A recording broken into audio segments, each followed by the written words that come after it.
I strongly counter the claims of Mr. Kapil Sibal regarding Mr. Justice S.K. Yadav, as the judges, like all citizens, are entitled to their freedom of expression.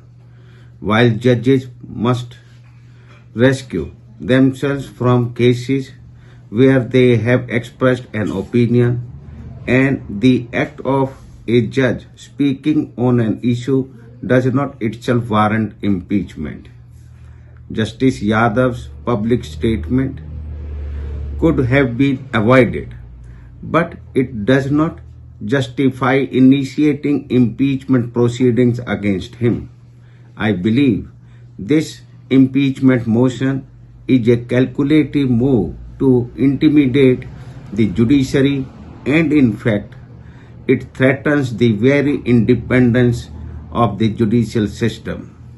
Mr. Kapil Sibal is fully aware that such an impeachment motion is unlikely to succeed, as it requires a 2/3 majority in both houses of Indian Parliament, something that is currently not feasible in the prevailing political climate.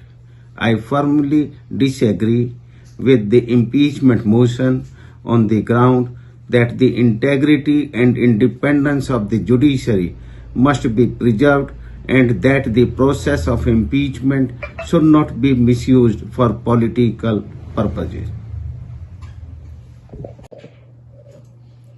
न्यायमूर्ति S.K. Yadav ने जो कहा है उनके ऊपर महाभियोग नहीं चल सकता है, क्योंकि उन्हें भी सभी भारतीय नागरिकों की तरह अपनी अभिव्यक्ति की स्वतंत्रता का अधिकार है।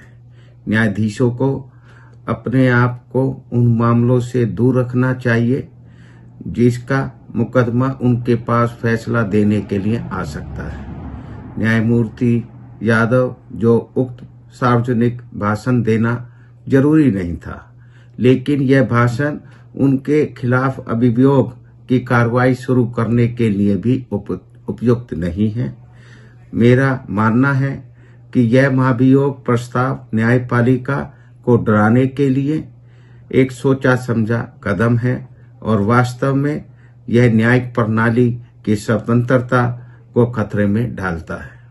श्री कपिल सिब्बल पूरी तरह से जानते हैं कि यह महाभियोग प्रस्ताव का सफल होने की संभावना नहीं है, क्योंकि इसके लिए संसद के दोनों सदनों में 2/3 बहुमत की आवश्यकता होती है, जो कि वर्तमान राजनीतिक माहौल में संभव नहीं है।